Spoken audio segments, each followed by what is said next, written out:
1000 सीढ़ियां, अद्भुत जल व्यवस्था और लिफ्ट, ऐसी सुविधाएं मौजूद थी रावण के महल में। समय की कल्पना करें जब वास्तुकला और इंजीनियरिंग आधुनिक प्रौद्योगिकी की बाधाओं से सीमित नहीं थे। बता दें कि प्राचीन शहर लंका के मध्य में प्रसिद्ध राक्षस राजा रावण का महल चतुराई के चमत्कारों के प्रमाण के रूप में खड़ा था। रावण के महल को सुशोभित करने वाली उल्लेखनीय सुविधाओं का खुलासा किया गया है। रावण के महल का अनावरण, अतीत की एक झलक। बता दें कि रावण के महल में कदम रखना एक ऐसे क्षेत्र में प्रवेश करने जैसा था जहां नवीनता की कोई सीमा नहीं थी। ये वास्तुशिल्प आश्चर्य, मिथक और किंवदंतियों में घिरा हुआ है। प्राचीन शिल्प कौशल की प्रतिभा की झलक पेश करता है। प्रवाह में महारत हासिल करना, जल प्रणाली। महल में एक जटिल जल प्रबंधन प्रणाली थी जिसने कई लोगों को आश्चर्यचकित कर दिया था। पानी, एक महत्वपूर्ण संसाधन, का कुशलतापूर्वक दोहन किया गया और पूरे महल के मैदान में वितरित किया गया। नहरें, जलाशय और फव्वारे महल को सुशोभित करते हैं, जो हाइड्रोलिक्स की गहरी समझ को प्रदर्शित करते हैं। रावण के इंजीनियर पानी की शक्ति का उपयोग करने, व्यवहारिक उपयोग और सौंदर्य आनंद दोनों के लिए निरंतर और विश्वसनीय आपूर्ति सुनिश्चित करने में विशेषज्ञ थे। भव्यता के साथ आरोहण, पैलेस लिफ्ट। आपकी जानकारी के लिए बता दें कि आज की दुनिया में लिफ्ट एक आम दृश्य है। रावण के महल में इस ऊर्ध्वाधर परिवहन प्रणाली का अपना संस्करण था। रस्सियों, पुली और काउंटरवेट के संयोजन का उपयोग करके तैयार की गई एक लिफ्ट ने निवासियों को महल के विभिन्न स्तरों के बीच आसानी से जाने की अनुमति दी। इस आदिम लेकिन प्रभावी नवाचार ने प्राचीन काल में भी सुविधा की तलाश को उजागर किया। दर्शक का दीर्घा का वैभव, विस्मयकारी दर्शक कक्ष के साथ महल की भव्यता अपने चरम पर पहुंच गई। महाकाव्यों और पौराणिक कथाओं के दृश्यों को चित्रित करते हुए दीवारों पर जटिल नक्काशी की गई थी। ये हॉल कला और संस्कृति के प्रति रावण की सराहना के प्रमाण के रूप में और अत्यधिक महत्व की चर्चाओं के लिए एक सभा स्थल के रूप में खड़ा था।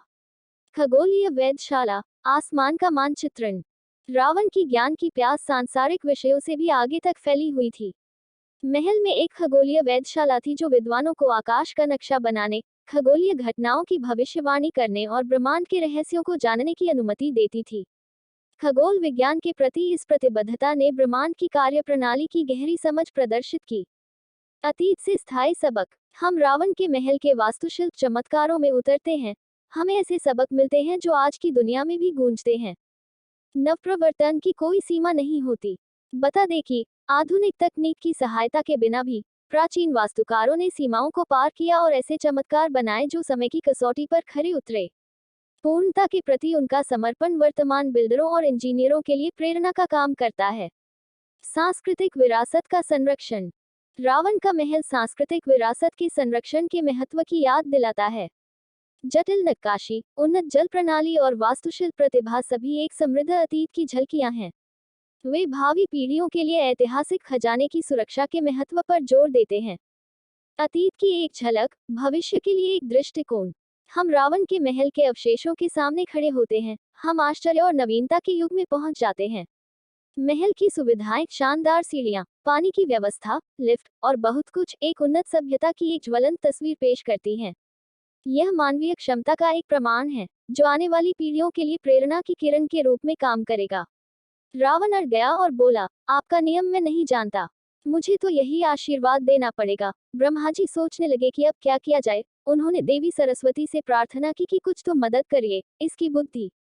रामायण में रावण ने घोर तप किया और ब्रह्मा जी को प्रसन्न कर लिया। ब्रह्मा जी रावण को वरदान देने के लिए प्रकट हुए। रावण ने वरदान मांगा, मुझे वर दीजिए कि किसी के हाथों मेरी मृत्यु न हो। बात सुनकर ब्रह्मा जी चिंतित हो गए। एक तो रावण दुष्ट है और ऊपर से ऐसा वरदान मांग रहा है। ब्रह्मा जी ने रावण को समझाया, जिसने जन्म लिया है उसकी मृत्यु अवश्य होगी, यही विधान है। रावण अड़ गया और बोला, आपका नियम मैं नहीं जानता, मुझे तो यही आशीर्वाद देना पड़ेगा। ब्रह्मा जी सोचने लगे कि अब क्या किया जाए।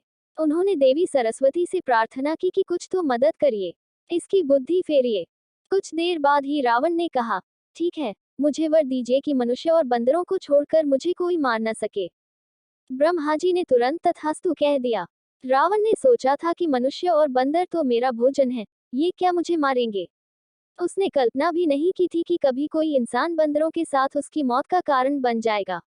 सीख। इस कहानी की सीख यह है कि जब भी कोई बड़ी सफलता मिले तो हमें अपनी वाणी पर नियंत्रण रखना चाहिए। बड़े बोल न बोलें। कभी कभी अहंकार में ऐसी बड़ी बातें बोल दी जाती हैं जो भविष्य में हमारे लिए ही नुकसानदायक हो जाती हैं।